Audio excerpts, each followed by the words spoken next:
விரைவில் தொடங்கவுள்ள ஐபிஎல் தொடர் இந்திய வீரர்களுக்கு ஒரு அக்னி புரட்சியாக இருக்க போகுது. இந்த முறை ஐபிஎல் பர்ஃபார்மன்ஸை வச்சுதான் 2027 ஒரு நாள் உலகக்கோப்பையில யார் விளையாடுவாங்க அப்படின்றத முடிவு செய்யப்படும் அப்படின்னு சொல்லப்படுது. பிடிஐ செய்தி நிறுவனத்தின்படி தலைமை தேர்வாளர் அஜித் அகர்கரும் அவருடைய குழுவுமே 20 வீரர்களை தேர்வு செய்ய இருக்காங்களா. ஸோ இவங்க 2027 உலக கோப்பைக்கான முக்கிய குழுவாக கருதப்படும் சிறப்பு வீரர்கள் ஆவாங்க.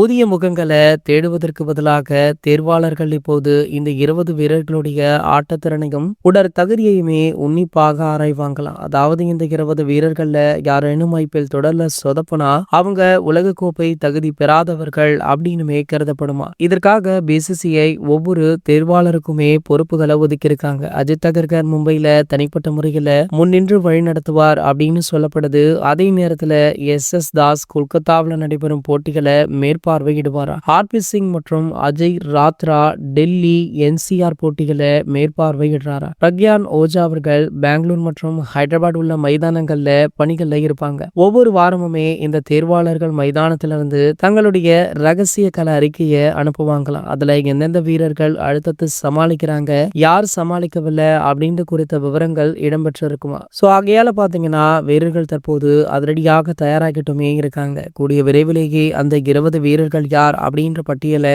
அஜித் அகர்கர் அவர்கள் வெளியிடுவார் அப்படின்னு சொல்லப்படுது. இது போன்ற கிரிக்கெட் செய்திகளை பத்தி நீங்க உடனே தெரிஞ்சுக்க நம்மளுடைய சேனலை மறக்காம சப்ஸ்கிரைப் பண்ணிக்கோங்க.